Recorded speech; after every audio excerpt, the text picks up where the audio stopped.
আওয়ামী লীগ তার তার অপশাসনকে বহাল রাখার জন্য বাংলাদেশে বিরোধী মতকে দমন করার জন্য, নিপীড়ন করার জন্য গুম করেছে, খুন করেছে, নিগ্রহ করেছে। সেই নিগ্রহ, গুম, খুনের জন্য তাদের কতগুলো টর্চার সেলের প্রয়োজন ছিল, সেই টর্চার সেল এখন আবিষ্কৃত হয়েছে। তো এই তিনি এটা উল্লেখ করেছেন, আইয়ামে জাহেলিয়ার জামানা ছিল গত 16 বছর। এই আইয়ামে জাহেলিয়ার সাথে যারা যুক্ত, সেই লোকগুলো অন্য কোনো দলে ঢুকলে কি ভালো হবে? গত 16 বছর তারা আপনাদেরকে নিপীড়ন করেছে। সেই নিপীড়কদেরকে কেন আমরা ঠাঁই দেব? বাংলাদেশ জাতীয়তাবাদী দল ক্যাটেগরিক্যালি স্পষ্ট ভাষায় বলতে চায়, আইএমএ জাহেলিয়ার সহযোগী তাদের কারোরই বাংলাদেশ জাতীয়তাবাদী দলে ঠাঁই হবে না। অন্য কোনো রাজনৈতিক দল অথবা যারা দিবা স্বপ্ন দেখেন, এরকম কোনো কেউ যদি এই আইএমএ জাহেলিয়াদের সহযোগী যারা ছিলেন তাদেরকে আশ্রয় প্রশ্রয় যদি দিতে চান, বাংলাদেশের জনগণ তাদেরকেও উৎখাত করবে।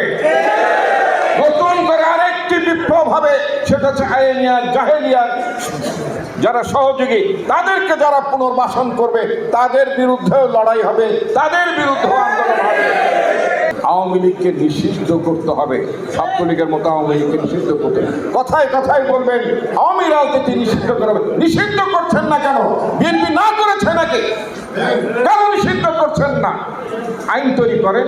এখন তো পার্লামেন্টের প্রয়োজন নাই, শুধুমাত্র প্রেসিডেন্ট একটা অধ্যাদেশ জারি করলেই তো কাজ হয়ে যায়। তো সেটা কেন করছেন না? আওয়ামী লীগকে জিয়ে রাখবেন কার জন্য? ওই অপশক্তিকে কোন উদ্দেশ্যে ব্যবহার করার কোন ধরনের কোনো মতলব আছে কিনা আমরা জানি না, কিন্তু সেই ধরনের মতলবের বিরুদ্ধে কিন্তু আমরা রুখে দাঁড়াবো। 16 বছর লড়াই করেছি, আপোষ করি নাই।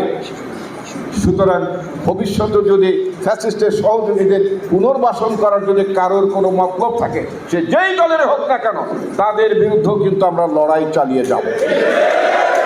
এখন দেশি এবং বিদেশি ষড়যন্ত্র এখনো বাংলাদেশের মাটিতে চলমান আছে। এখনো এই দেশকে অস্থিতিশীল করার জন্য আমাদের পাশের দেশ সহ বাংলাদেশের হাসিনার দোসররা এখনো সক্রিয় আছে। সেই জন্য বিএনপিকে শক্তিশালী করতে হবে, আমাদের নেতাকর্মীদেরকে সংগঠনকে শক্তিশালী করতে হবে। আওয়ামী লীগ এখন যারা আপনাদের রাত্রে ফোন দেয় যে আমরা এখন বিএনপি করতে চাই, তাদের ঘাড়ে নিয়ে চলবে না। বিভিন্ন জায়গায় দখলবাজি, চাঁদাবাজি যদি আমাদের কোনো নেতাকর্মীরা জড়িত থাকেন, সেটার দায় কিন্তু তারেক রহমান সাহেব বলেছে দল নিবে না, সেটার দায় আপনাদের নিতে হবে।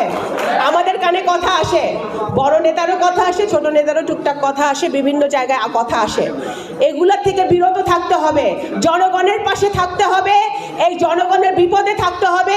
কারণ বাংলাদেশ জাতীয়তাবাদী দল এতগুলা বছর ধরে জনগণের পাশে থেকে রাজনীতি করেছে। এখন সময় এসেছে প্রকৃত রাজনীতি করার, সাচ্চা রাজনীতি করার, দুর্নীতি মুক্ত রাজনীতি করার, স্বচ্ছ রাজনীতি করার।